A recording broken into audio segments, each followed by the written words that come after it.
అసలు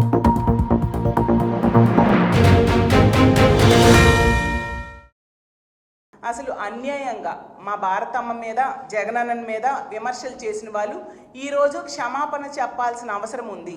అలాగే అన్యాయంగా అవాకులు చవాకులు పేలిన వాళ్ళు కూడా ఈరోజు భారతమ్మకి జగనన్నకి మా సాక్షికి క్షమాపణలు చెప్పాల్సిన అవసరం ఉంది.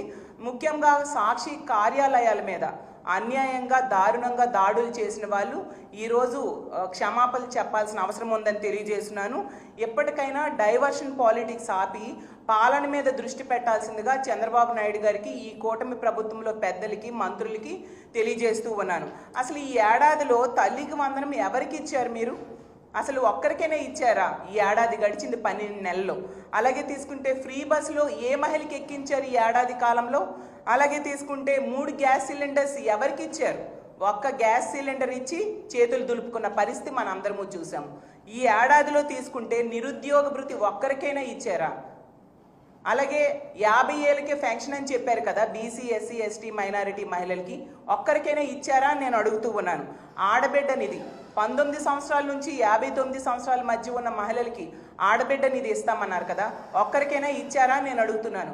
అసలు ఈ రాష్ట్రంలో ఈ ఏడాది కాలంలో పేదలకు 1 సెంటు భూమైనా ఇచ్చారా అని అడుగుతున్నాను.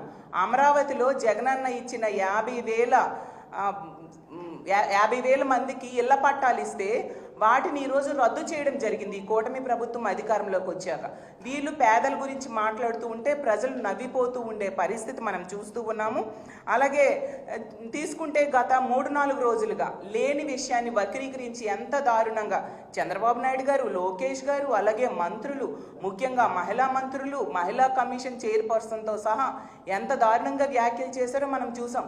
అసలు మహిళా కమిషన్ చైర్పర్సన్ గారు ఎప్పటికైనా సుప్రీంకోర్టు వ్యాఖ్యల ద్వారా బుద్ధి తెచ్చుకొని తన వ్యాఖ్యల్ని వెనక్కి తీసుకోవాల్సిన అవసరం ఉందని తెలియజేస్తూ ఉన్నాను. అలాగే తీసుకుంటే మహిళా మంత్రులు ఒక బాధ్యతాయుతమైన రాజ్యాంగబద్ధమైన పదవిలో ఉన్నారు. హోమ్ మినిస్టర్ గారైనా, అనిత గారైనా, అలాగే తీసుకుంటే గుమ్మడి సంధ్యారాణి గారు అంత రాజ్యాంగబద్ధమైన పదవుల్లో ఉండి ప్రజలకు సమాధానం చెప్పే బాధ్యతాయుతమైన పదవుల్లో ఉండి వాళ్ళేమో ఒక తప్పుడు కేసుల విషయంలో ఏకంగా పోలీస్ స్టేషన్స్కి వెళ్ళి పోలీస్ దగ్గరికి వెళ్ళి తప్పుడు ఫిర్యాదులు సాక్షి మీద, మా భారతమ్మ మీద జరగని ఇష్యూ మీద ఇవ్వడం అంటే ఎంతగా వీళ్ళు దిగజారుడు రాజకీయాలు చేస్తున్నారో మనం అర్థం చేసుకోవచ్చు. అసలు మీరు ఇప్పుడు ఏం చేస్తారు? సుప్రీంకోర్టు తీర్పు ఇచ్చింది కదా, ఇప్పుడు ఖచ్చితంగా మీరందరూ కూడా క్షమాపణలు చెప్పాల్సిన అవసరం ఉంది. మీరు మీ ఫిర్యాదులను వెనక్కి తీసుకోవాల్సిన అవసరం ఉంది.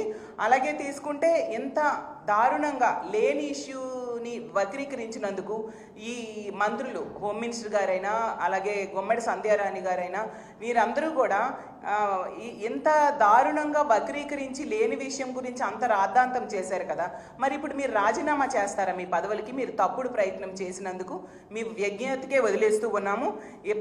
ఎప్పటికైనా మేము తెలియజేసేది ఏంటంటే ఇలాంటి తప్పుడు ఆరోపణలు మానుకోండి. రెడ్ బుక్ రాజ్యాంగం మీద పెట్టిన దృష్టి, అక్రమ కేసుల మీద పెట్టిన దృష్టి, అక్రమ అరెస్టుల మీద పెట్టిన దృష్టి తగ్గించి అది మానుకొని మీరిచ్చిన హామీలు అమలు చేయడం మీద దృష్టి పెట్టండి. మహిళల రక్షణ మీద దృష్టి పెట్టండి. అలాగే ఈరోజు తీసుకుంటే ధరలు విపరీతంగా పెరిగిపోయాయి, ప్రజలు బ్రతకడమే కష్టంగా ఉంది. కాబట్టి ధరలు తగ్గించడం మీద మీరు దృష్టి పెట్టండి. ముఖ్యంగా మహిళల మాన ప్రాణాలు రక్షణ మీద దృష్టి పెట్టాల్సిందిగా నేను కోరుతున్నాను. ఎంత దారుణం అంటే రోజుకొక సంఘటన మనం ఈరోజు వింటూ ఉండే పరిస్థితి. ఈ సంఘటనల వల్ల మహిళలు ఇంట్లో ఉండాలన్నా భయపడుతున్నారు, బయటికి వెళ్ళాలన్నా భయపడుతూ ఉన్నారు. ఈరోజు రోజుకు తీసుకుంటే 70-80 కేసులు నమోదవుతున్నాయి మహిళల మీద అఘాయిత్యాలు జరుగుతున్నాయని. అంటే గంటకు 3-4 కేసులు నమోదవుతూ ఉన్నాయి. ఇంత ఘోరంగా మహిళల మాన ప్రాణాలని గాలి కొదిలేశారు. దాని మీద మీరు దృష్టి పెట్టండి.